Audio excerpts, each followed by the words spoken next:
Olá, eu sou o professor Rodrigo Belmonte, nós estamos no lacconcursos.com.br e a gente vai conversar agora sobre contratos administrativos segundo a Lei 8666 de 93, exatamente a parte da Lei de Licitações que fala justamente de contratos. O que a gente vai analisar nessas aulas de contratos administrativos? Disposições preliminares, formalização de contratos, alteração de contrato, execução de contrato, inexecução de contrato e a rescisão de contrato. Cada uma dessas aulas vai tratar de uma dessas partes, né? Na primeira aula aqui de hoje a gente vai falar das disposições preliminares, na próxima de formalização, depois de alteração, depois de execução, inexecução e rescisão. Belezinha? Tudo do ponto de vista administrativo, doutrinário e jurisprudencial. O esquema de aulas é esse aqui.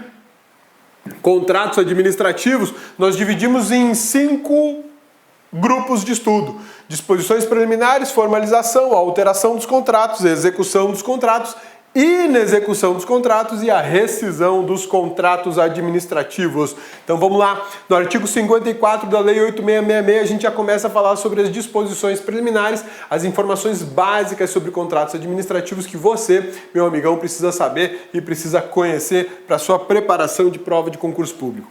Os contratos administrativos regulam-se pelas suas cláusulas e pelos preceitos de direito público. Essa é uma informação importante porque os contratos administrativos estão sujeitos ao regime jurídico de direito público. Regime jurídico de direito público. E isso é extremamente importante a gente saber porque existem cláusulas nos contratos administrativos que não existirão nos contratos do direito civil, porque são cláusulas que privilegiam a administração pública. Essa é uma daquelas situações que a gente chama da supremacia do interesse público sobre o privado, das cláusulas leoninas ou cláusulas abusivas dos contratos administrativos, mas que são permitidas em razão da legislação do Brasil, tá bom? Aplica-se ainda supletivamente aos princípios dos contratos administrativos a teoria geral dos contratos e disposições do direito privado. Então deixa eu falar para vocês uma coisinha básica, que é a seguinte. Deixa eu cabeça abrir uma tela branca aqui. Beleza? Quando a gente fala em contratos,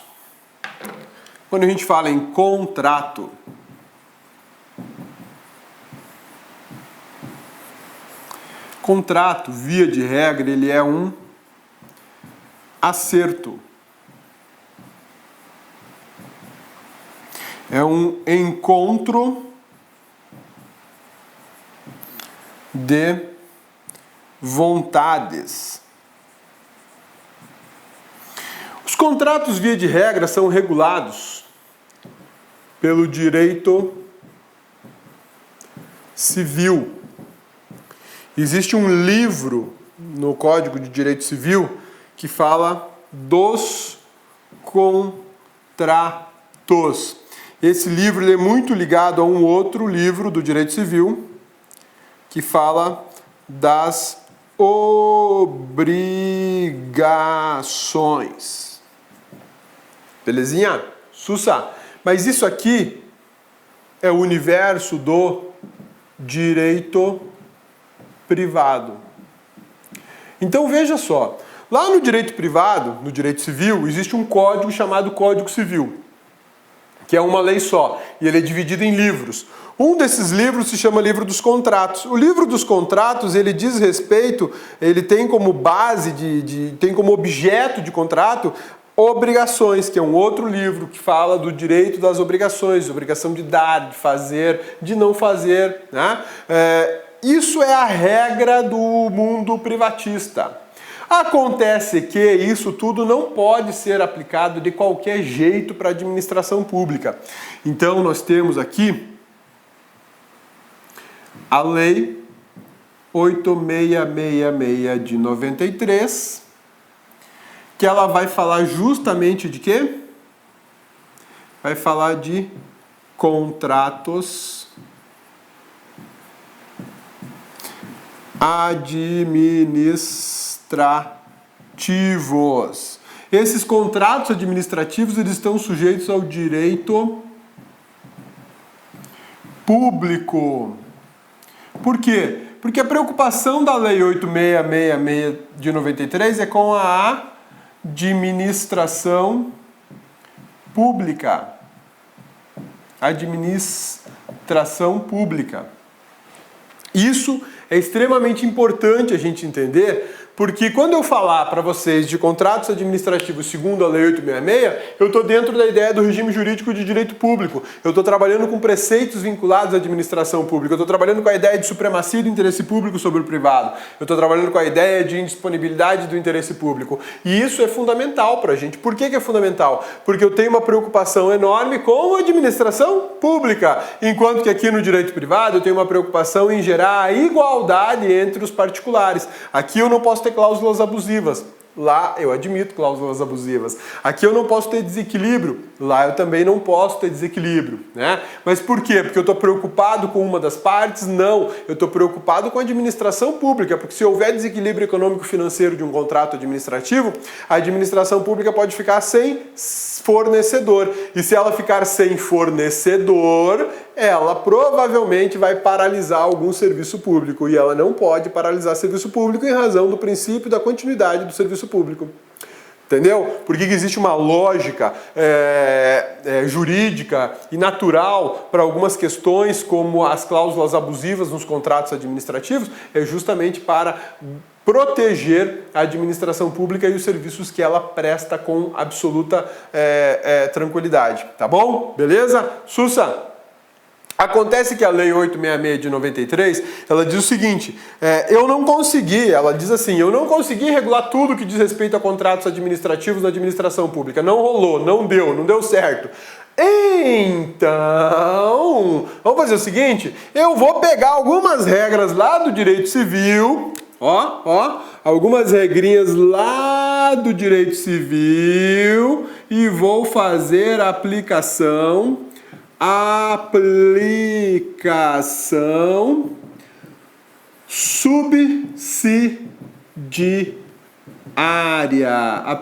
subsidiária, tá? Então eu posso pegar algumas regrinhas que vêm aqui do direito civil e transportá-las para dentro dos contratos administrativos, mas é uma aplicação subsidiária. Quando é que eu tenho aplicação subsidiária? Quando a Lei 866 de 93 não me trouxer informações suficientes para regular um contrato administrativo. Isso é perfeitamente possível, admitido e autorizado pela legislação brasileira. Belezinha? Sussa, tranquilos? Então vamos voltar para a nossa tela inicial e vamos continuar conversando aqui sobre os contratos da administração pública. Cabeça, mas para que serve um contrato, Cabeça? Porque, afinal de contas, eu nunca fiz um contrato. Você nunca fez um contrato, meu amigão? Eu garanto para você que você já fez um contrato. Cabeça, quem sabe da minha vida sou eu, Cabeça. Como é que você nem me conhece, Cabeça? Como é que você sabe que eu fiz um contrato? Quer saber?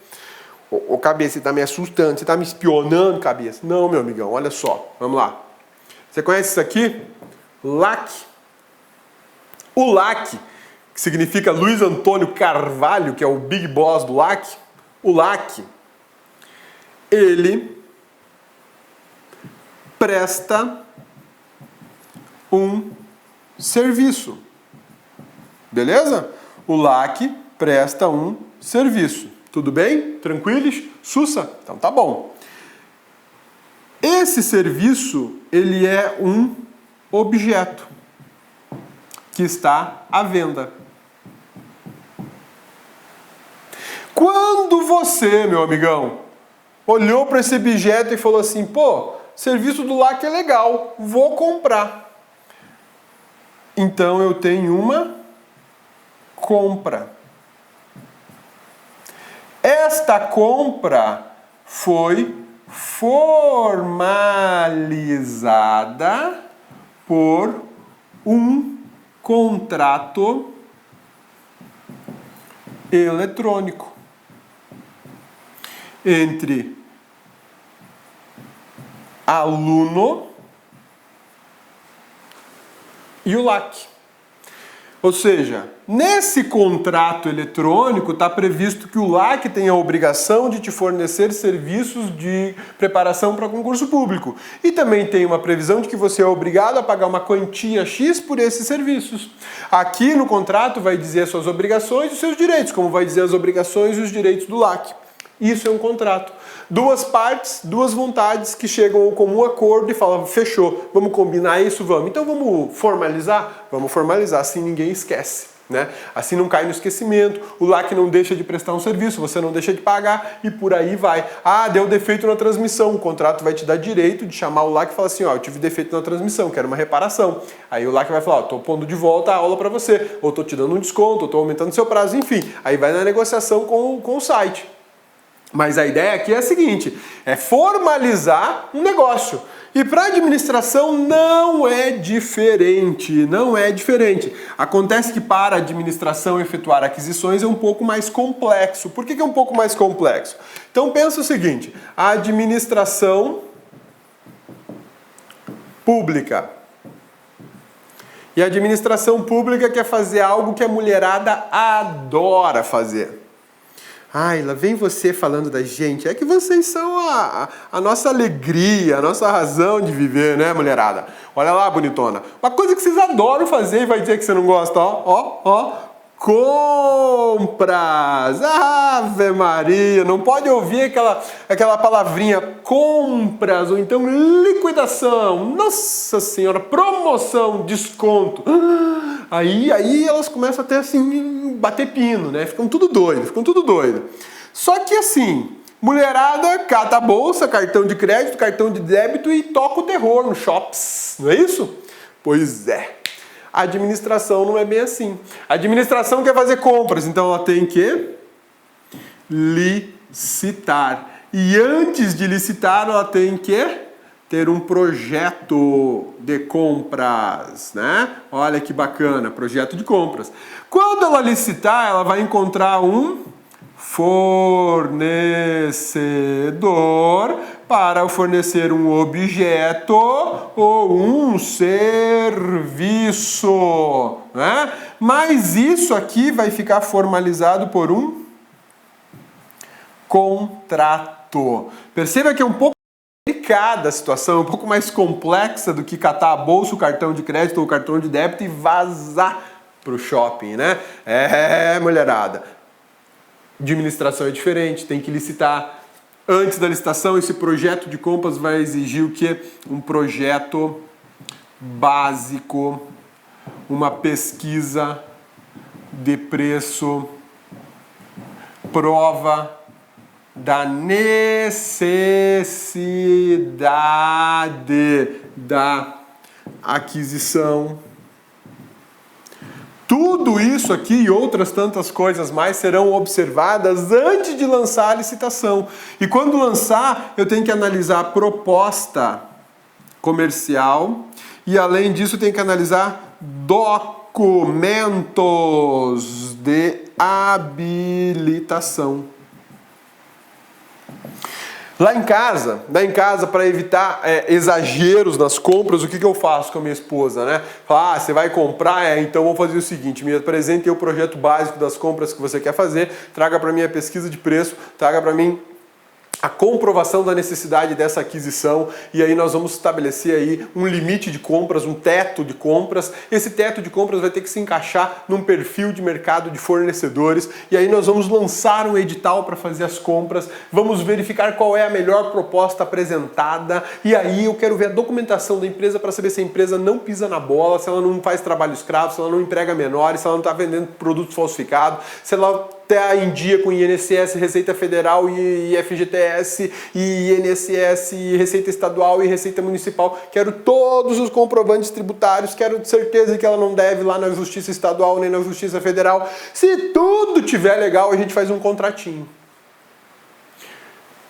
Cabeça, você não bate bem. Não bate mesmo. Não bate não, porque tem que ser assim, porque senão é loucura, é igual vocês fazem, né? Vai pro shops e torra tudo. Tudo.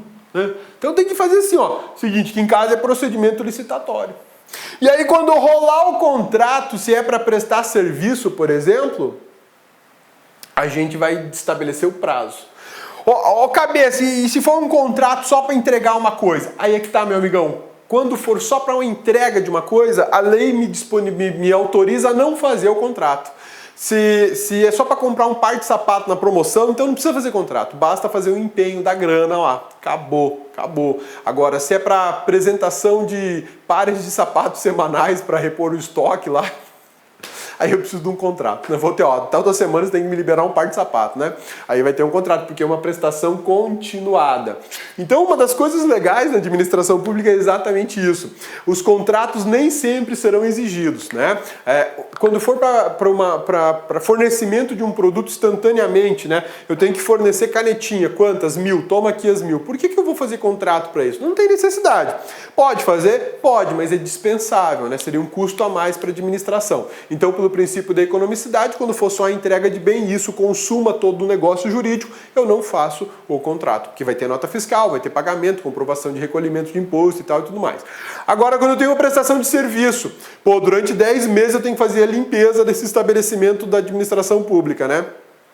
E durante esses 10 meses, eu vou ter que ter pessoal, vou ter que ter equipamento, vou ter que ter uma rotina de trabalho, vou ter que ter horário para trabalhar, dias de trabalho, tudo isso vai ficar registrado no contrato, porque o contrato vai servir para formalizar aquelas obrigações entre particular e administração, aquilo que a administração deve fazer e aquilo que o particular deve fazer. Daí a importância do contrato. Você está vendo, meu amigão? Você fez um contrato com o LAC e nem se deu conta que fez. Os contratos, eles podem ser verbais. Verdade. Os contratos podem ser verbais. Quer ver um contrato verbal? O cabeça tá doido. Não, tô pedindo o ônibus. O ônibus parou. E aí, motorista, beleza? Passa o cartãozinho, passa a catraca, vazou. O que é isso? Contrato de transporte coletivo. Quando você faz esse movimento, você dá a indicação de que você quer pegar o ônibus. Quando você ingressa no ônibus, você está iniciando o contrato. Você deu um boa tarde, bom dia pro motorista lá, porque é o mínimo da educação que você tem que ter, né, cabeçudo? E aí você passa o cartãozinho. A hora que passou o cartãozinho e você virou a catraca ali, filho, o contrato está consumado. A empresa tem a obrigação de te levar em segurança e você tem o direito de chegar até o ponto onde você queria. Você desceu do busão, acabou o contrato.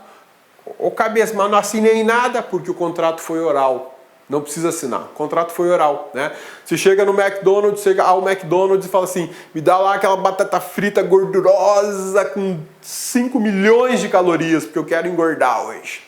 Aí o cabra vai lá e pega aquele monte de batata frita e você detona comer para detonar sua vesícula, né? Você acabou de fazer um contrato de compra e venda.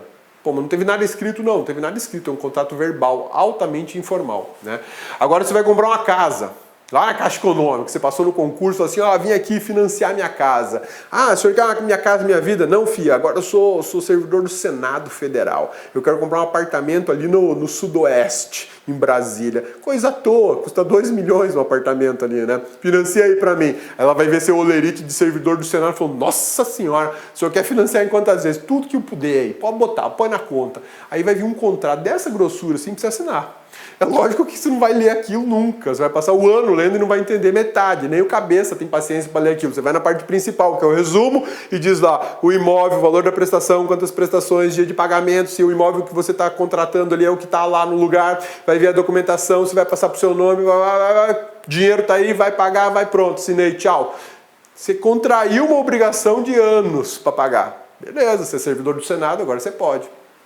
Então o contrato serve para isso. Ele pode ser informal, altamente informal, pode ser verbal, ou ele pode ser extremamente solene e complexo como os contratos administrativos. Você tem uma licitação, a licitação não é só lançar o edital, eu tenho uma fase interna, depois eu tenho a fase externa, a fase de disputas, eu vou escolher a melhor proposta, homologuei a licitação, aí sim que eu vou pensar em contrato lá nos finalmente. Às vezes uma licitação pode levar um ano. Exatamente, pode levar um ano. E aí só daqui a um ano é que eu vou fazer o contrato. Então perceba que quando a gente fala em contratos administrativos, a gente está falando de uma situação muitíssimo delicada, porque eu estou falando de dinheiro público, né? Estou falando de grana, eu tenho que ter controle de todo lado e depois vai ter que prestar contas, né?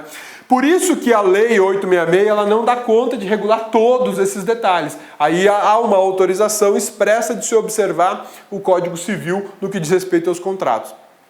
Vale ainda observar que a Lei 13.303, em relação aos contratos administrativos da empresa pública e sociedade de economia mista, ela traz regras específicas para contratos de empresas públicas e sociedade de economia mista. Muita repetição do que está na 8666, tá? Mas o fato é que hoje nós temos uma lei específica para contratos da empresa pública e da sociedade de economia mista. Não dê vacilão, não diga por aí que a 866 é aplicada em contratos para empresa pública e sociedade de economia mista, porque o que se aplica agora é isso aqui, ó, a 13.303, tá bom?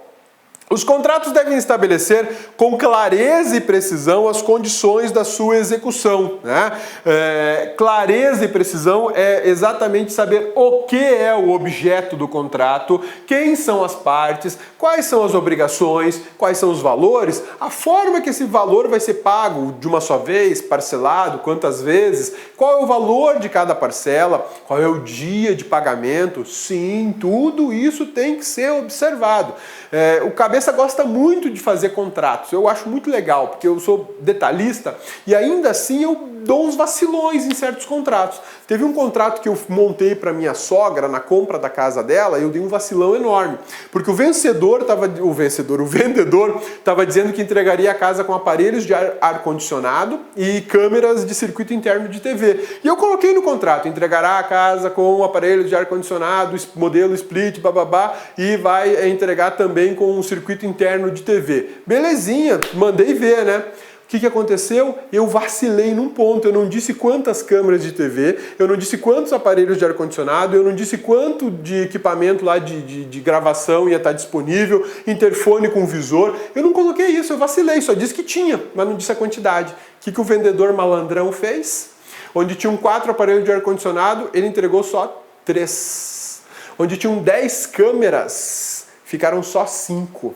Mala, né? Porque aí eu falei, nossa, e agora? Como é que vai fazer para cobrar isso aí, né? Aí foi uma discussão, mas o cara simplesmente vazou, deu tombo neles. E eu falei, pô, vou executar esse contrato. A primeira coisa que o juiz vai falar para mim é o seguinte: não tem a quantidade. Como é que você quer executar o contrato? Vacilei, né? Vacilei. Minha sogra ficou bem feliz comigo, né? Por isso que contrato tem que ter informação clara e precisa. E os contratos administrativos, eles são uma chatice em pessoa. Vai contratar serviço de limpeza? Vou. Quantos postos? Ou seja, quantas pessoas? 10. Ótimo. Essas 10 pessoas trabalharão em quê? 2 vão fazer isso, 2 vão fazer aquilo, 2 vão fazer aquele outro, mais 2 vão fazer isso aqui. Tá bom. Vestimenta delas, como será? Será bota, calça, camiseta, luva, protetor de rosto, enfim, tem que ter tudo descrito, inclusive a cor e o período de troca desses equipamentos, né? Porque o cidadão que vai trabalhar com produtos de limpeza, a roupa se desgasta com mais rapidez do que aquele que não mexe com esses produtos abrasivos, né? Então ele tem que ter uma troca frequente do uniforme. Isso tem que constar no contrato. Tem que constar, inclusive, a cor. Onde vai estar a logomarca, se vai estar do lado direito, do lado esquerdo, se ele vai usar crachá, se não vai usar crachá, se ele bate ponto, se ele assina num papelito, se ele marca no dedo o ponto dele, tudo isso tem que estar previsto no contrato. Daí a obrigatoriedade legal de ser claro e preciso. Precisão, informações detalhadas, o máximo de detalhamento possível. Clareza, português objetivo, sintético e claro, né? Eu vou usar um português simples. Vai adquirir um carro? Vou. Cor, preta, motor 1.6, combustível, bicombustível, álcool e gasolina, ar-condicionado, sim, vidro elétrico, sim. Ou seja, uma coisa simples, né? Você está descrevendo o carro ali de forma muito simples. Nos contratos administrativos isso é uma obrigação. Contratos administrativos que não tenham clareza de texto são contratos administrativos viciados, violam forma e violam a legalidade. Porque a lei 8666 exige uma forma clara e exige o detalhamento, tá? Para a empresa pública e sociedade de economia mista ainda tem um outro requisito: constar no contrato a matriz de risco. O que é matriz de risco, cabeça? Matriz de risco é uma cláusula contratual que vai descrever quais são os riscos daquele tipo de serviço público. Digamos que a administração pública vai realizar aí, sei lá, a perfuração de um metrô. Beleza? Vai fazer a perfuração de um metrô. E é uma empresa pública de metrôs de Brasília. Ela vai perfurar um buraco de tatu para passar o metrô por baixo da esplanada dos ministérios. Olha que alegria, né? Então, quando contratar a empresa, vai ter lá uma cláusula gigante uma cláusula gigante da matriz de risco. A empresa pública vai estabelecer, vai ter que colocar por disposição legal, segundo a 13.303, nesse contrato administrativo, uma cláusula da matriz de risco que vai dizer: gurizada, vocês que vão de tatu aqui para passar o metrô, é o seguinte, vocês vão passar por baixo da esplanada dos ministérios. O risco de desabamento é este.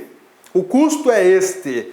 Não me venha choramingar se der acidente e pedir para alterar o valor do contrato. Para evitar esse tipo de dano, que seria gravíssimo na cidade de Brasília, tendo em vista que isso aqui tudo é patrimônio tombado, tendo em razão do desenho, da arquitetura maravilhosa de Oscar Niemeyer, é o seguinte, gurizada, vocês não vão poder fazer isso e isso. Vocês vão ter que seguir as regras técnicas que eu estou estabelecendo para evitar o problema futuro. Eu não estou dando nem liberdade sequer de escolha técnica para aquele empreiteiro que vai cavar o buraco de tatu. Ainda que ele seja o cara que fez o túnel entre Paris e Londres, né? Que passa por baixo do mar esse túnel. É uma loucura, né? Nunca fui, um dia eu vou, deve ser um espetáculo. Então perceba que quando a gente está falando justamente de matriz de risco, essa é uma cláusula nova, uma ideia nova que passa a aparecer em contratos administrativos. Cabeça, então esse negócio da matriz aí de risco eu vou aplicar em todos os contratos administrativos? Não, meu amigão, claro que não. É só para as empresas públicas e sociedades de economia mista por disposição expressa da Lei 13.303. A Lei 8666 de 93 não exige matriz de risco, não exige, mas seria discricionário da administração acrescentar. A matriz de risco para 8666 não é uma cláusula obrigatória, então ela poderia ser acrescida, dependendo, obviamente, do tipo de serviço que vai ser realizado. Tá bom? Belezinha? Eu já tô te dando um estudo comparado entre a 866 e a 13.303. São expressas as cláusulas que definam o seguinte: direitos e obrigações dos contratos, direitos e as obrigações no contrato de uma parte e de outra, responsabilidade das partes, tá? As partes que a gente está falando aqui é a administração pública e o particular. Acontece que nas empresas públicas e sociedades de economia mista terá que constar ainda a cláusula de responsabilidade do acionista controlador.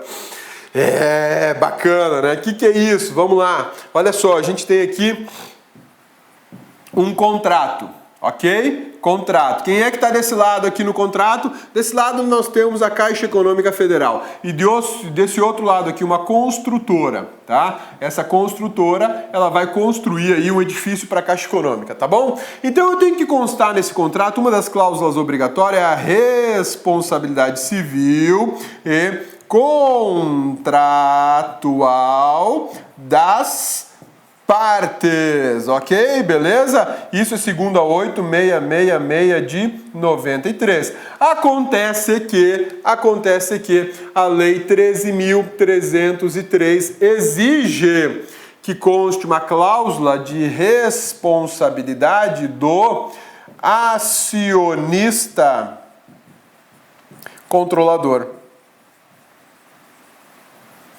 Mas isso é para empresas públicas e sociedades de economia mista. Então fica muito esperto, porque na tua prova, examinador carniceiro vai falar assim: todos os contratos administrativos eu preciso da cláusula de responsabilidade do acionista controlador? Não, só nos contratos de empresas públicas e sociedades de economia mista, segundo a Lei 13.303. Ficar esperto, tem que ficar esperto, tá? Porque essa novidade da 13.303 mexeu em muitas situações do direito administrativo que a gente vai enfrentar ainda, tá? Belezinha? Sussa, tranquilos? Então, vamos lá.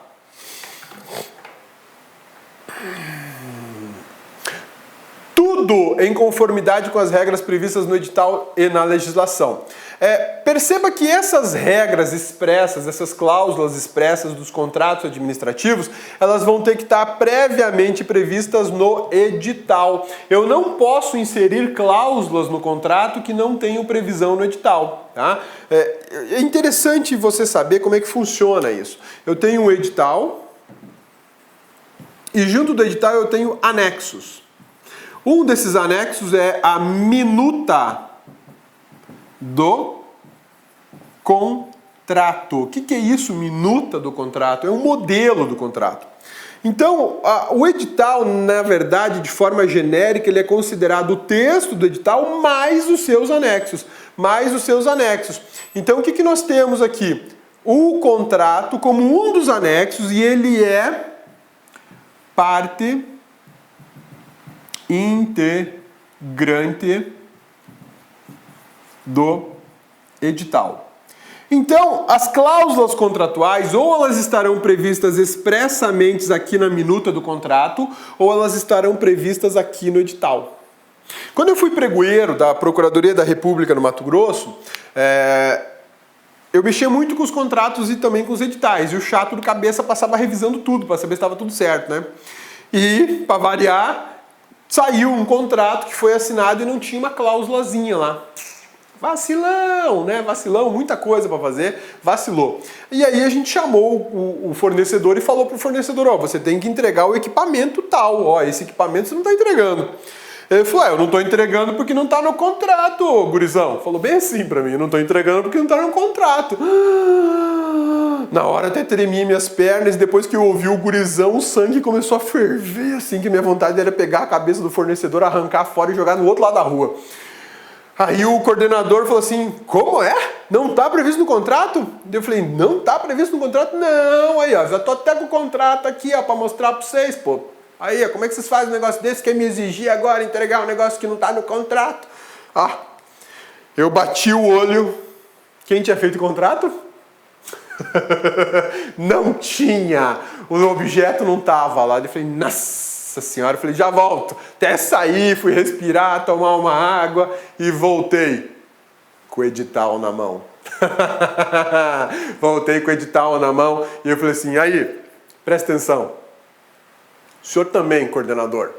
O edital tem uma cláusula que diz o seguinte, o contrato é parte integrante desse edital e vice-versa. O edital é parte integrante do contrato. O que não constar no contrato, mas constar no edital, deve ser cumprido por todas as partes, administração e contratado. E vice-versa. Está no contrato e não está no edital, tem que ser cumprido. Está no edital, mas não está no contrato, tem que ser cumprido. E no edital tem o quê? O senhor fornecer esse produtinho aqui. Por que o senhor não está fornecendo mesmo? Aí o homem falou assim, mas é que eu achei que o contrato e o edital é uma coisa só, se não consta num, consta no outro. Então, por favor, providencie antes que a gente tem que notificar ou rescindir o contrato. Filho, por quê? Porque um faz parte do outro. Então, é extremamente importante entender essa sistemática. Muitas vezes a cláusula não está no contrato, mas está no edital. Ou está no edital, mas não está no contrato. O fato é que eu não posso inserir uma cláusula que não esteja no edital e também não esteja no contrato. As duas têm que estar presentes. Cabeça, e o homem forneceu, lógico que ele forneceu, né? Ele saiu bem bravo de lá, achando que ele ia ganhar uma grana a mais, né? Porque ele ia receber por fornecimento de todos aqueles produtos. Aí eu fui carniça mesmo. Eu fui lá e peguei a ata do pregão e mostrei, aqui ó, o senhor deu um lance para esse objeto, o senhor não pode deixar de apresentar. E lhe digo mais, se o senhor não apresentar esse objeto aqui, nós vamos instalar um inquérito policial lá na Polícia Federal, porque o senhor está se negando a apresentar, a fornecer um produto. Tá legal? Isso aqui é uma fraude à licitação, fraude contratual, o senhor vai ter mais problema. Aí o homem já saiu tranquilo, pegou o advogado dele, pôs embaixo do braço e vazaram os dois, né? O cabeça é mal não. Imagina lá se eu tivesse pisado na bola de verdade, a bronca que eu não ia levar. Ia ter que fazer uma outra licitação só por causa daquela porcaria daquele objeto que não constou no contrato. Foi um vacilo, eu sou ser humano, dá pra errar, né? Inclusive aqui nas aulas, dá pra eu errar também. E erra, tenho certeza, né? Os contratos decorrentes de dispensa e de inexigibilidade de licitação devem atender os termos do ato que os autorizou e da respectiva proposta. Ou seja, aquilo que justificar a dispensa de uma licitação terá que ser apresentada formalmente no contrato. Vai ter que estar dizendo, ó, não vai contratar por essa razão. Ou vai ter que ter um ato dentro do processo dizendo que não vai licitar pelas razões tais, e isso vai ter que fazer referência ao contrato. Belezinha? Sussa, tranquilos? A gente já volta do nosso intervalinho e já continua conversando um pouco mais sobre contratos administrativos. Vamos lá? Belezinha? Vamos lá? Vamos continuar? Cláusulas necessárias no contrato administrativo. O que a gente tem como cláusulas obrigatórias, cláusulas necessárias em contratos administrativos? O objeto e seus elementos característicos, o regime de execução ou a forma de fornecimento. Então vejam só, objeto e seus elementos característicos, regime de execução e a forma de fornecimento, o preço e as condições de pagamento, os critérios, database, periodicidade do reajustamento dos preços, os critérios de utilização, atualização monetária, entre a data do adimplemento das obrigações e a do efetivo pagamento, os prazos de início de etapa e de execução, conclusão, entrega, observação e o recebimento definitivo, o crédito pelo qual ocorrerá a despesa com a indicação da classificação funcional, programática e da categoria econômica, as garantias oferecidas para assegurar a sua plena execução, quando exigidas, os direitos e as responsabilidades das partes, as penalidades cabíveis e os valores das multas, os casos de rescisão, o reconhecimento dos direitos da administração em caso de rescisão administrativa previsto no artigo 77 da lei, as condições de importação, a data e a taxa de câmbio para conversão, quando for o caso. Olha a quantidade de cláusula obrigatória. A vinculação ao edital da licitação ou ao termo que dispensou ou a inexigiu, ao convite e à proposta de licitante vencedor.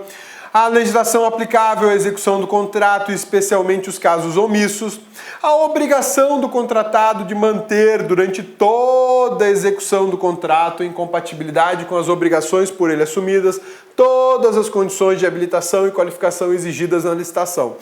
Essa última parte aqui eu quero te chamar a atenção.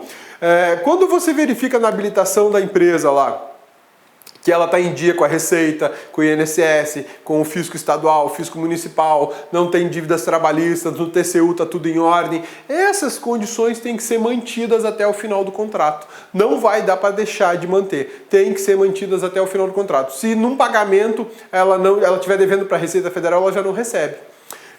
Já não recebe. A cada pagamento, a administração pública verifica novamente todas essas condições. No contrato da administração pública deverá constar cláusula de eleição de foro. O que é isso? Se a administração pública aqui no Distrito Federal vai contratar o fornecimento de veículos para a Polícia do Distrito Federal, e a empresa que está vendendo, que ganhou, uma empresa lá de São Paulo, ela traz o veículo aqui, entrega aqui por preço mais barato que as empresas de Brasília, pagando todas as taxas. Tá bom, então vem cá, você vai fornecer. E traz aqui, sei lá, 1000 veículos para o DF, ok?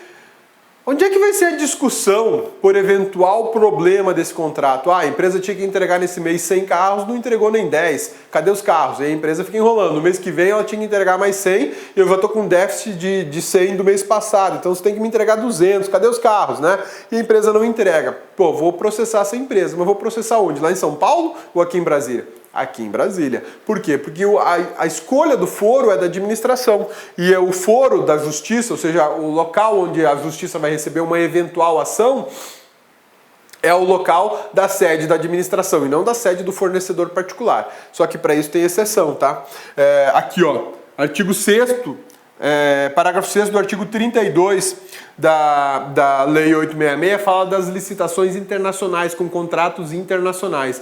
E aí nem sempre eu tenho a competência fixada na sede da empresa pública, da administração pública. Ó, nas licitações internacionais para aquisição de bens e serviços cujo pagamento seja feito com o produto de financiamento concedido por organismo financeiro internacional de que o Brasil faça parte, ou por agência estrangeira de cooperação, nem nos casos de contratação com empresa estrangeira para compra de equipamentos fabricados e entregues no exterior, desde que para este caso tenha havido prévia autorização do chefe do Poder Executivo. O que é isso? Digamos que o Brasil está comprando no mercado internacional, o Brasil está comprando no mercado internacional um equipamento sueco. Um equipamento chamado Gripen. Sabe o que é o Gripen? O Gripen é um novo avião da Força Aérea Brasileira, ele é sueco, é produzido na Suécia por uma empresa chamada Saab. A Saab é a mesma empresa que é dona da Volvo. Então estão mandando para nós um dos equipamentos de voo de guerra mais sofisticados do planeta. É uma espaçonave espetacular, né? Mas e aí? O Brasil está comprando isso com dinheiro nacional ou internacional? Dinheiro nacional. Nacional. Se o dinheiro que vai pagar essa conta é nacional, onde é que é o foro dessa compra feita no mercado internacional? No Brasil. Se a Saab pisar na bola, é aqui que ela tem que vir discutir com a gente, tá? É aqui que ela vem discutir com a gente, pagar as contas aqui, tá bom? Mas, digamos que o Brasil está comprando esse equipamento, esse Gripen. Esse não, são vários, né? É um equipamento caríssimo, são milhões e milhões de dólares por um avião.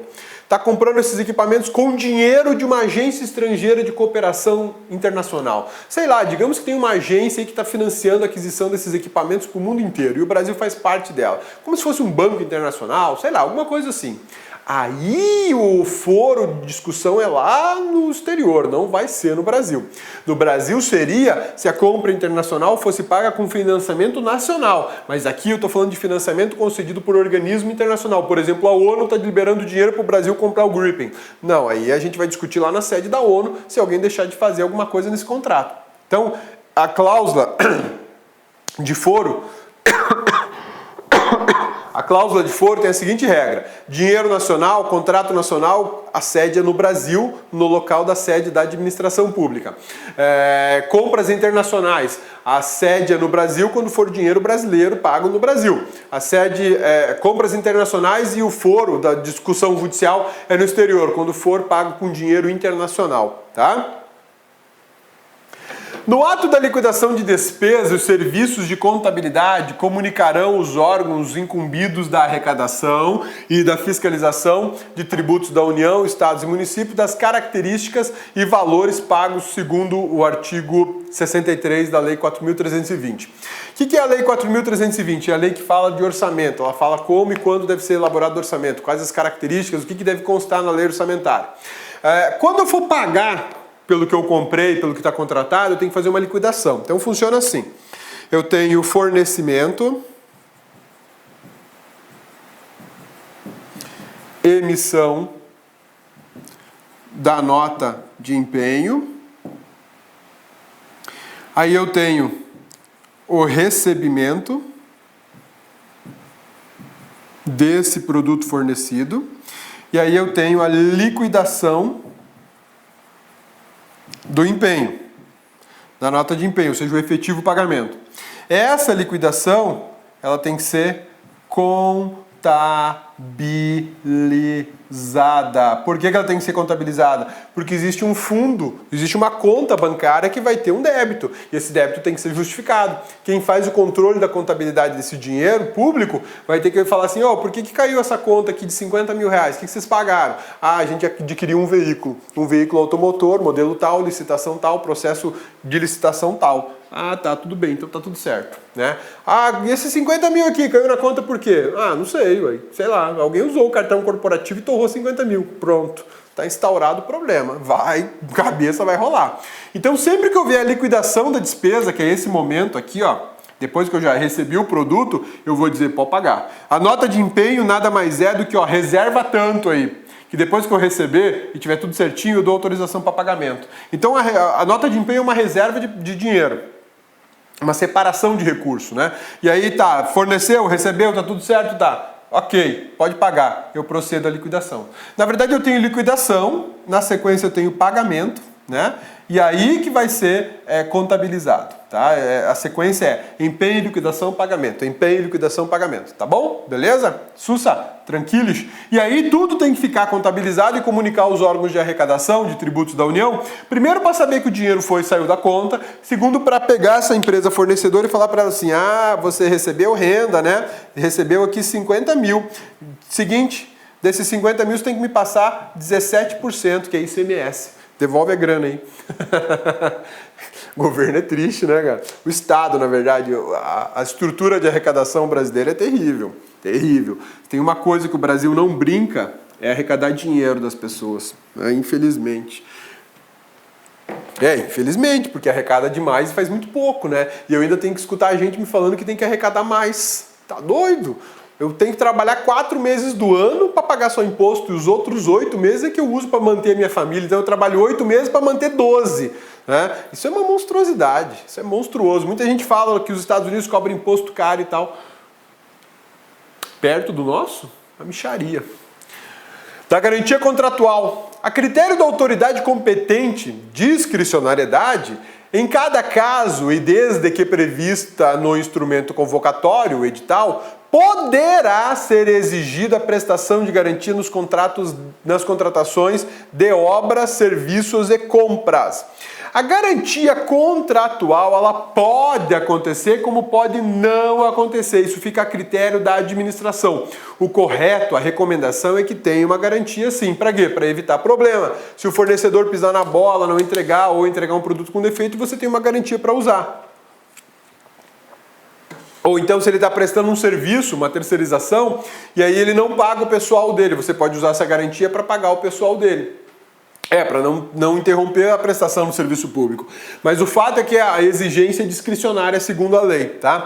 Exigida a garantia, caberá ao contratado optar por qual garantia adotará dentre essas. Olha só, a administração fala, eu quero garantia contratual. Beleza, então tem 3 que você pode escolher. Seguro-garantia, fiança bancária e a caução em dinheiro. Então vamos lá, são 3. Seguro-garantia, fiança bancária e caução em dinheiro. Seguro-garantia, fiança bancária, caução em dinheiro. Seguro-garantia, fiança bancária, caução em dinheiro, tá? Essas são garantias que podem ser prestadas. Se a administração exigir, vai ter que ser prestada. Se a administração não exigir, ninguém precisa questionar. Agora eu exigir, exigiu qual garantia que eu vou ter que prestar? Você, fornecedor, é que escolhe, tá bom? Essas garantias terão teto. Elas serão limitadas a 5% do valor do contrato. Então se eu tenho um contrato de R$100 mil, 5% de 100 mil vai dar R$5 mil. A garantia vai ser de 5 mil. Agora, eu estou construindo uma grande obra. É algo faraônico. E não são R$100 mil. São R$100 milhões. Opa! R$100 milhões por causa de uma obra pública, né? Aí nós podemos ter uma elevação de seguro-garantia para 10%. Tá? Para 10%. Perceba que num contrato comum não excederá 5%. Então eu posso ir até 5%. Posso fixar 4%, posso ficar 3%, 2%, 1%, 0,5%. Aqui na exceção em que eu aumento o teto, eu posso ir até 10%. Não quer dizer que obrigatoriamente a administração vai fixar em 10%. Geralmente no edital já vem falando, olha, 5% seguro-garantia. Aí os fornecedores já começam a brigar ali mesmo. Não justifica, 5% é muito alto. Abaixa o limite do valor garantia para 3, para 2, para 1. Ou libera, dispensa a garantia. É a choradeira do cão, né? Não tem conversa. Cabeça colocou no edital, cabeça quer os 5% aqui como garantia e é 5 mesmo, não tem conversa. É até 5, isso aqui é discricionário da administração. A discricionariedade é para escolha de ter ou não garantia, e a discricionariedade é também para fixação dessa alíquota da garantia, se até 5, ou se até 4, ou se até 3, ou se até 2. Agora, se eu tenho uma licitação de 100 milhões, que é uma obra de grande vulto, ou de complexidade técnica, com riscos financeiros consideráveis, eu posso elevar esse 5 para 10%, para até 10%. Pode ficar em 6, 7, 8, 9, 10. Ok? Beleza? Sussa, tranquilos? Esses percentuais de seguro-garantia foram reproduzidos lá na Lei 13.300 para as empresas públicas e sociedades de economia mista também. A garantia prestada pelo contratado será liberada ou restituída após a execução do contrato e quando em dinheiro atualizada monetariamente. Então tá, eu tenho um contrato de 100 mil, deixei uma garantia de 5 mil lá, exatamente. Terminou o contrato, tá tudo certo, eu já prestei meu serviço, me devolve a garantia. A administração tem que efetuar a devolução. Se foi um seguro de garantia, devolve a documentação sem usar o seguro. Se foi dinheiro, calção, devolve. Foi uma fiança, não usa a fiança, devolve, né? Essa é a sistemática. Ô cabeça, se for preciso usar, usa a grana, né? Ou usa o seguro ou usa a fiança. Duração dos contratos. Isso aqui é um detalhe bem interessante da parte de contratos na administração pública, cai muito em prova e eu quero que você tenha plena ciência de como funciona o mecanismo de duração de contrato. A duração dos contratos regidos por esta lei ficará vinculada à vigência dos respectivos créditos orçamentários. Eu estou falando da Lei Orçamentária Anual do Exercício Financeiro, tá? Então vamos pensar o seguinte. Exercício financeiro. Belezinha? O que eu tenho no exercício financeiro? 365 dias. A LOA, a lei orçamentária, ela tem que funcionar para esses 365 dias. O contrato administrativo, via de regra, para ele durar esses 365 dias. Ele não pode extrapolar os créditos previstos numa lei orçamentária, porque as despesas geradas nesse contrato têm que estar previsto na LOA. E, obviamente, que as receitas para pagamento também devem estar na LOA. E é a LOA do quê? Do exercício financeiro que nós estamos falando. Então, por isso que o contrato tem o seu prazo vinculado ao exercício financeiro, ou a validade da lei orçamentária. Então nós estamos falando de 365 dias. Esse é o prazo máximo de um contrato. Se a gente fosse levar ao pé da letra, com um rigor técnico muito forte, um contrato fechado em julho, ele teria validade até dezembro. Por que isso, cabeça? Porque dezembro, dia 31 de dezembro, 31 é o último dia de validade da lei orçamentária do exercício financeiro. Então eu não posso jogar para o ano que vem uma despesa com uma receita que eu nem sei se vai existir. Então o rigor seria isso. Mas o que acontece? A administração faz o seguinte, validade padrão, 12 meses. Pô, mas começou em julho, vai terminar em julho de 2017. Toda administração faz assim. Caramba, e se não tiver recurso pro ano que vem? Aí deu M, exatamente, deu M. Você vai ter que se explicar lá com o TCU, com a auditoria do seu órgão, por que você colocou uma vigência de 12 meses ultrapassando um ano se você nem sabia se ia ter orçamento no ano que vem para esse tipo de contrato. É por isso que a administração passa por problemas sérios nesse país, né? Toca direto 12 meses como se fosse uma certeza absoluta que vai ter crédito ano que vem. Pô, o Brasil esse ano está enfrentando exatamente isso, a ausência de crédito para a administração pública. A administração pública fez o que esse ano? O Ministério Público Federal fez o quê? Tinha os seus contratos lá de validade atravessando dezembro. É o mais comum e não é só o MPF. Todos os órgãos do país fazem essa rotina, tem esse costume horrível, né? Mas e aí, fez o contratão para entrar no outro ano, 12 meses, é o padrão, né? Esse ano aconteceu o quê? Faltou recurso.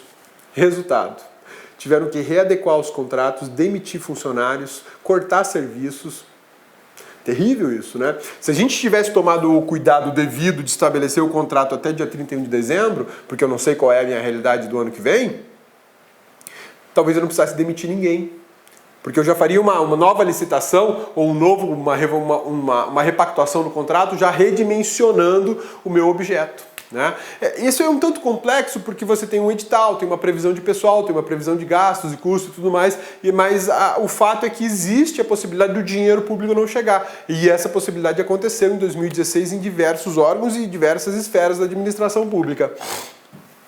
Então, a duração dos contratos, via de regra, é o tempo de um exercício financeiro. Seria o máximo 12 meses, tá? Duração do contrato é máximo 12 meses. Ele pode ter um mês, pode ter 2, pode ter 6, no máximo 12.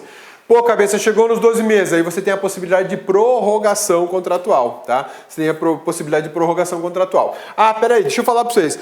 Existem exceções para esses prazos de 12 meses que a própria lei fala, tá? A regra é que ele tem que valer por 12 meses ou um exercício financeiro. E qual seria a exceção? A exceção seria quando o contrato invade o outro exercício financeiro. E nós temos o quê? Projetos cujos produtos estejam contemplados nas metas estabelecidas no Plano Plurianual. O que é o Plano Plurianual, PPA? Plano Plurianual é um projeto de realização de atividades públicas por mais de um ano. Na verdade, ele engloba 4 anos. Se eu tiver algum serviço público aí que tem que ultrapassar esses 2, 3 anos, ele tem que obrigatoriamente ser inserido no Plano Plurianual.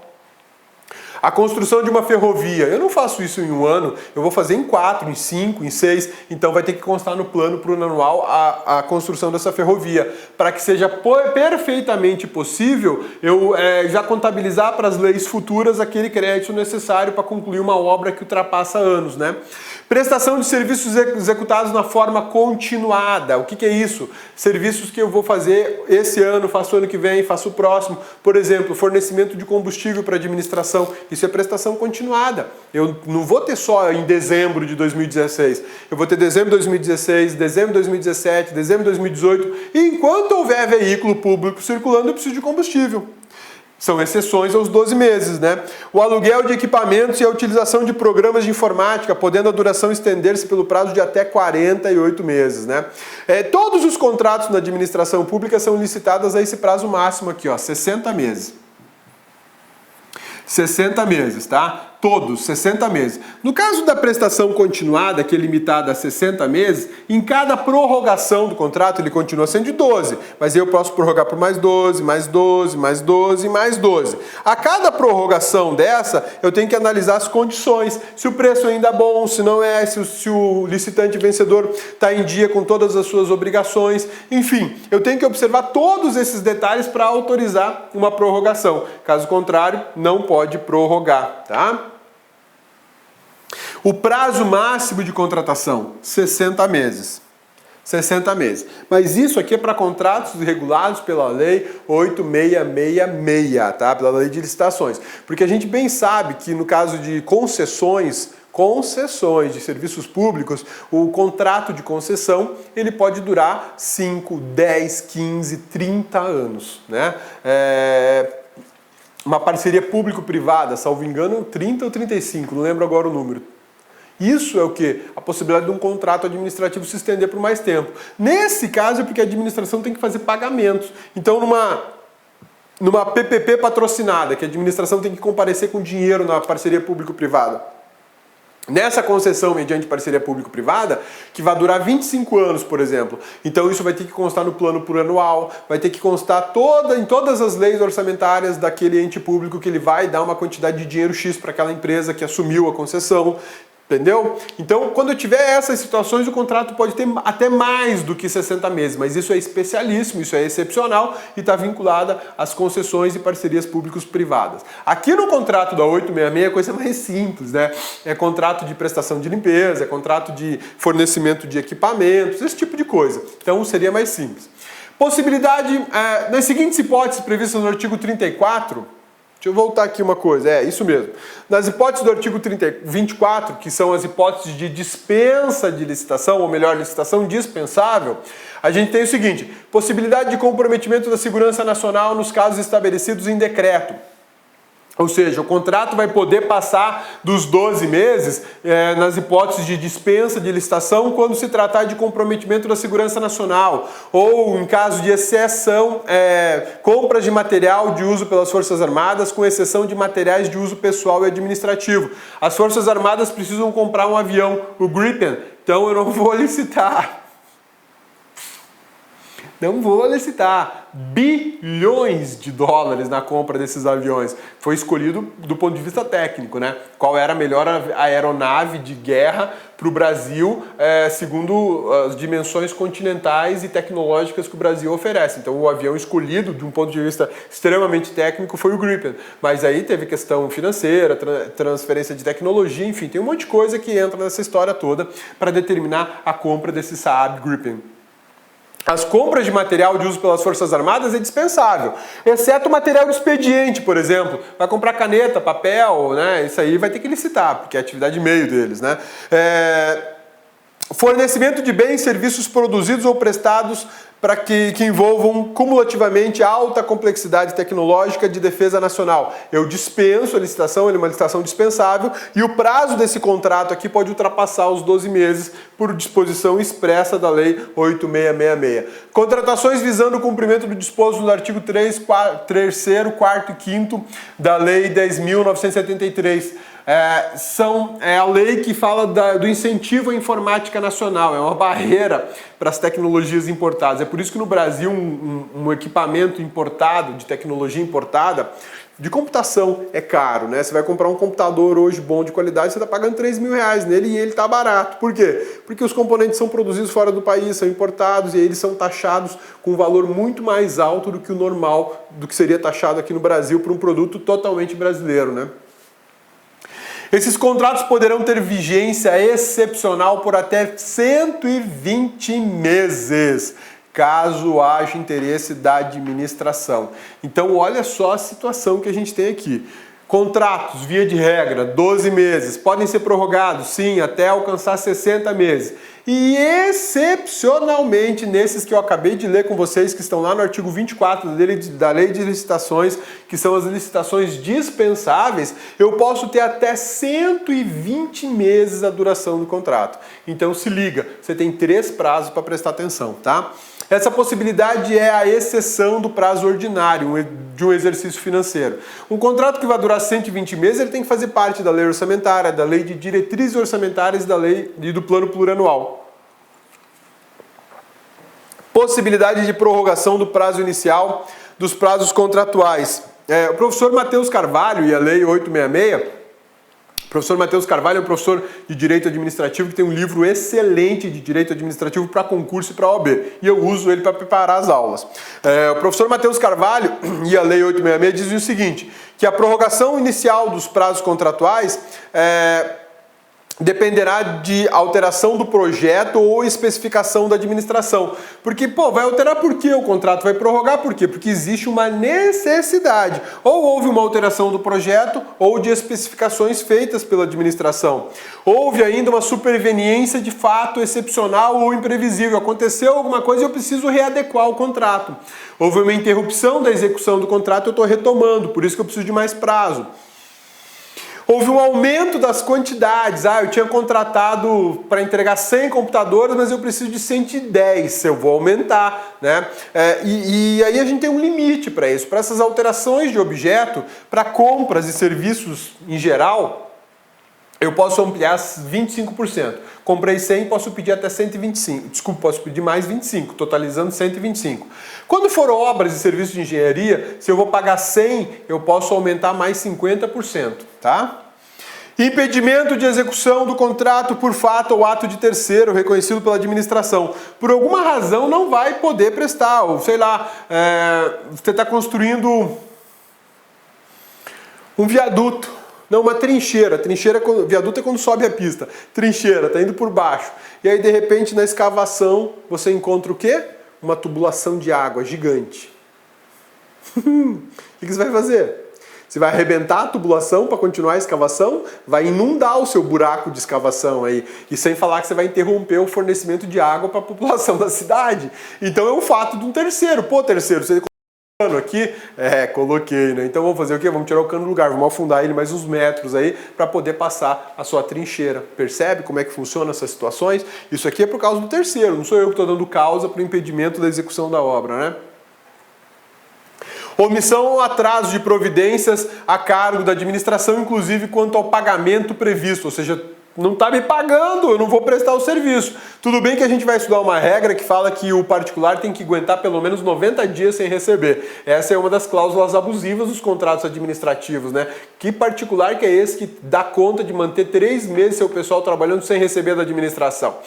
Isso é porque a gente se exige nos contratos administrativos e especificamente na licitação a capacidade econômica da empresa. A capacidade econômica não é exigida à toa, não. Ela é exigida para saber se a empresa tem condição financeira de aguentar o tranco por até 90 dias sem receber. Por isso que não é qualquer empresa que consegue licitar com a administração. Toda prorrogação de prazos deverá ser justificada por escrito, tá? Toda prorrogação deverá ser justificada por escrito e previamente autorizada pela autoridade competente para celebrar o contrato. Quem é essa autoridade competente? O ordenador de despesa. Então, antes de eu prorrogar o contrato, o ordenador de despesa vai dizer, ok, está autorizado, autorizo a homologação, e ele vai assinar junto, né? É vedado o contrato com prazo de vigência indeterminado, ou seja, até quando Deus quiser, né? Vale ainda destacar que os contratos de execução instantânea não terão seus prazos prorrogados, ou seja, era para entregar canetinha. Entregou? Acabou o contrato, não tem que prorrogar, né? E são contratos de execução instantânea, desaparecem logo após a sua execução. Por exemplo, compra de equipamento para entrega única, não há o que prorrogar após a consumação do contrato. Isso é super importante a gente observar, porque a gente verifica que muitas vezes fica a ideia de que tudo tem que fazer contrato. Não, nem tudo.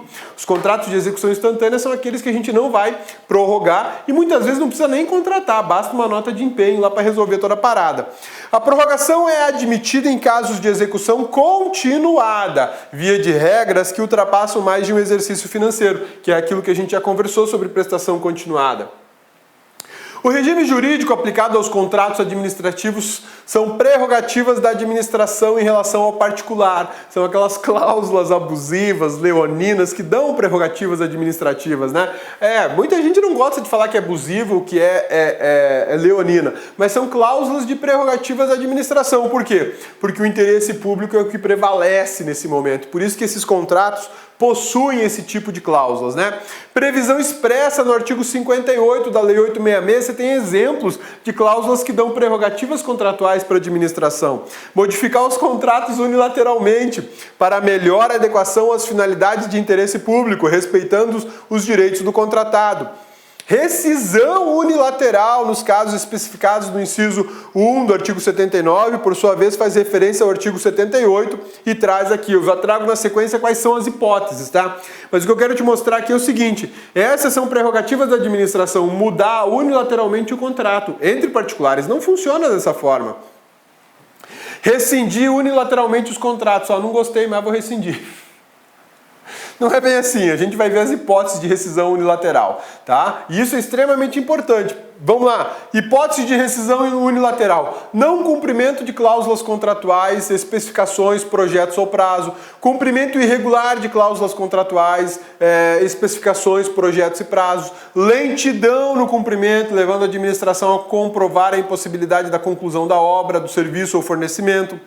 Atraso injustificado no início da obra, serviço ou fornecimento, paralisação da obra, do serviço ou fornecimento sem justa causa e prévia comunicação à administração, subcontratação total ou parcial do seu objeto, a associação do contratado com outrem, cessão ou transferência total ou parcial, a fusão, cisão, incorporação, não admitidas no edital ou no contrato. O que é isso aqui? Esse último aqui que é o mais complicadinho e chatinho. O que a gente tem aqui? Eu contrato a empresa A, aí ela resolve se transformar na empresa ABC. Não, peraí, você tem um contrato com a administração. Essa fusão, essa anexação, essa formação de um grupo econômico eu tenho que saber antes, porque dependendo de como for, o contrato administrativo vai ser rescindido unilateralmente. Por quê? Porque os contratos administrativos eles são personalíssimos. Eu contratei com a empresa A, eu não contratei com a ABC. Porque o que pode rolar? De repente a empresa A é a empresa que tem capital, está numa boa, e ela aparece lá e ganha a licitação. Mas na verdade quem vai fazer o serviço é a B e a C, que são umas porcarias, estão tudo enrolada, devem para a Receita, para o Fisco Estadual, e aí eu tenho uma burla do princípio licitatório. Então é por isso que a administração tem que ser chamada para verificar se ela compactua com a fusão e mais, para dizer se ela aceita que uma outra empresa passe a fazer o serviço também, tá bom? Outras hipóteses de rescisão unilateral. O desatendimento das determinações regulares da autoridade designada para acompanhar e fiscalizar a sua execução, cometimento reiterado de faltas, decretação de falência ou a instauração de insolvência civil, dissolução da sociedade ou falecimento do contratado. Daí eu te falei a importância de você marcar que os contratos administrativos são personalíssimos, né? A alteração social ou a modificação da finalidade ou da estrutura da empresa que prejudica a execução do contrato, razões de interesse público de alta relevância, amplo conhecimento, justificadas e determinadas pela máxima autoridade da esfera administrativa que está subordinado ao contratante, exaradas no processo administrativo. Descumprimento do item 5 do artigo 27 sem prejuízo de sanções, né? O artigo 27, inciso 5 faz referência ao artigo 7º da Constituição, inciso 33, que é a proibição de trabalho noturno, perigoso e insalubre para menores de 18 anos e para menores de 16 em qualquer condição. Eu não posso empregar menores de 18 em trabalhos noturnos e não posso empregar menores em condição alguma. Se eu verificar que a empresa está descumprindo isso, rescisão unilateral. Nos casos de serviços essenciais, ocupar provisoriamente bens móveis, imóveis, pessoal e serviços vinculados ao objeto do contrato, na hipótese da necessidade de acautelar a apuração administrativa de faltas contratuais pelo contratado, bem como na hipótese de rescisão do contrato administrativo. Bacana isso, né?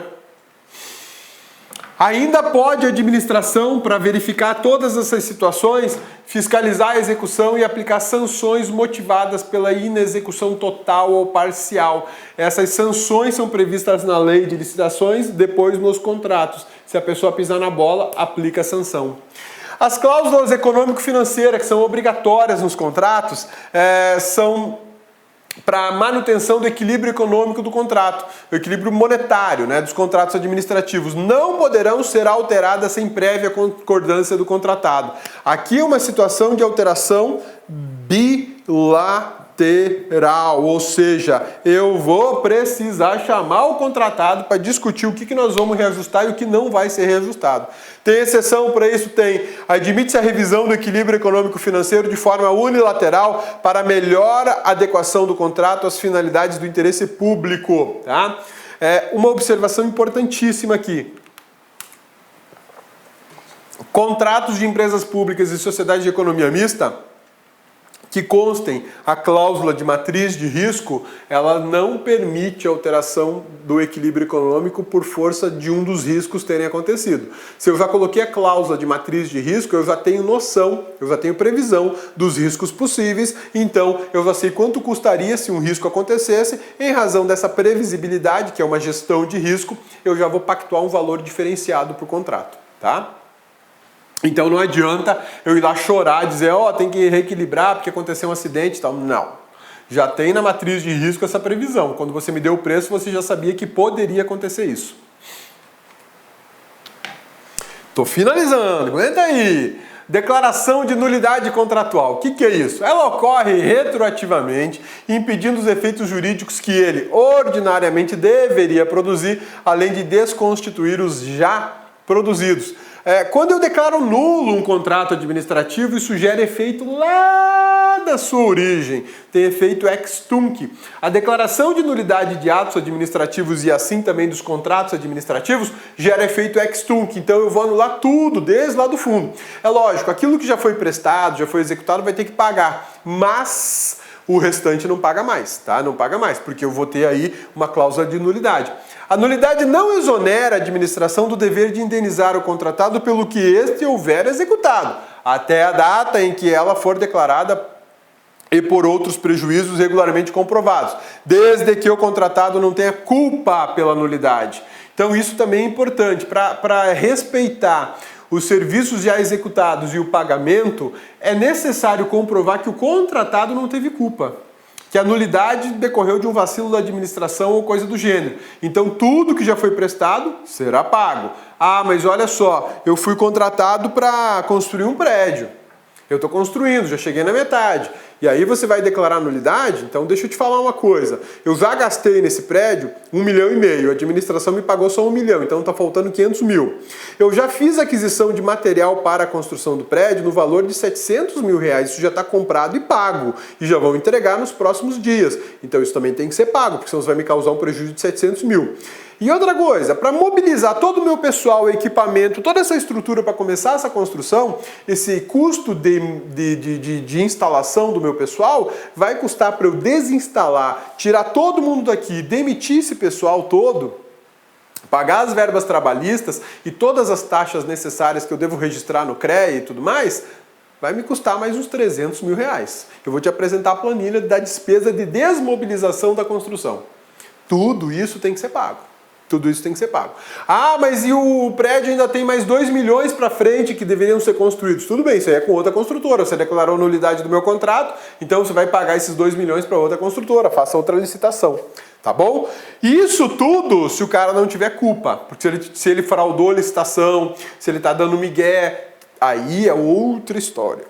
Belezinha? Falei pra vocês que estava terminando, graças a Deus, né?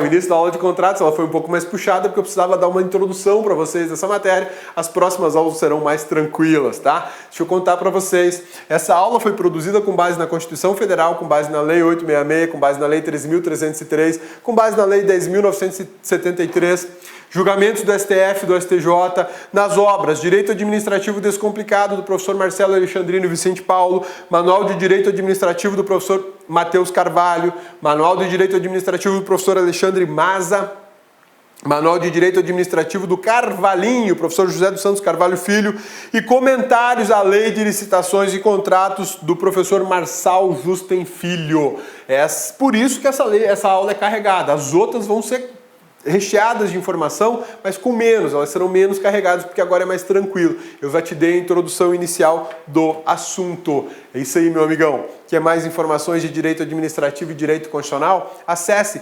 maisadministrativo.com.br ou maisconstitucional.com.br. Siga o Cabeça no Instagram e fique por dentro das postagens sobre direito constitucional e direito administrativo que o Cabeça coloca lá. No Periscope, aulas ao vivo e gratuitas, Rodrigo Abelmonte lá no Periscope. E no Facebook, vai lá, siga o Cabeça no Facebook, Rodrigo Abelmonte, e agora tem a fanpage. Fanpage do Cabeça é Professor Rodrigo Belmonte. Vai lá, curta, comente, compartilhe, ajude o Cabeça a promover a fanpage dele com tudo que diz respeito ao universo do direito constitucional e direito administrativo. Meu amigão, bonitona, muitíssimo obrigado pela paciência e pela persistência. Eu sei que a aula foi puxada, mas a gente conseguiu, tá bom? Forte abraço, bons estudos e até a próxima aula. Olá, meus amigos. Sou o professor Luiz e estou aqui para fazer um convite muito especial. Você acabou de assistir uma aula demonstrativa aqui do Lá Concurso, uma aula específica para o concurso do TRE Paraná 2017.